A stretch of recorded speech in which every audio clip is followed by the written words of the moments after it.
Last week, a Texas man was arraigned on a 22-count indictment for aggravated harassment, making terroristic threats against you. He allegedly told you to go back to Uganda and said, "I'd love to see an IDF bullet go through your skull," in a written message. He also left a disturbing voicemail for you, which I think we can play part of if we can play that clip. Hey, Zohran, you should go back. God, of course, we shoot you in the head. That's really family, too. All right, you Muslims don't belong here.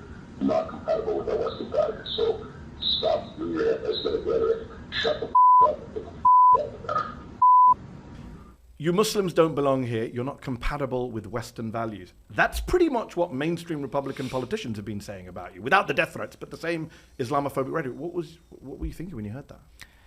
The first thing was a concern for my team. Yep. You know, these are threats that are made to me, but they are threats made through my district office and phone calls that would otherwise be time spent where my constituent services director is helping a resident of Astoria in Long Island City with whatever issue they're facing in their lives. And instead they have to pick up the phone and hear someone from the other side of the country, whether it be live or through a voicemail, threatening to kill me, threatening to kill my wife, threatening to kill those that I love, those that I work with.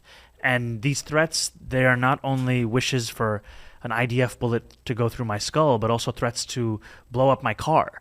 And, you know, I do not own a car. And yet I know that these kinds of threats are indicative of what the lengths people are willing to go to enact a vision of this country that has no room for so many of us, whether you or I, or so many of us who call this country home. At a time when Republicans in lockstep are saying that all political violence comes from the left, just ignoring the kind of threats to people like yourself and Ilhan Omar and others get. And not only ignoring the threats, but also ignoring the facts of a lot of this violence that has preceded this moment, right? That there is no monopoly on political violence, and yet what we know is to see in this moment, at a time when we are really on the precipice as a nation, that the president and leading members of his own party are using it as a justification to repress dissent and to try and describe anyone that seeks to stand in opposition to their agenda as being an example of what this country needs to leave in the past. It is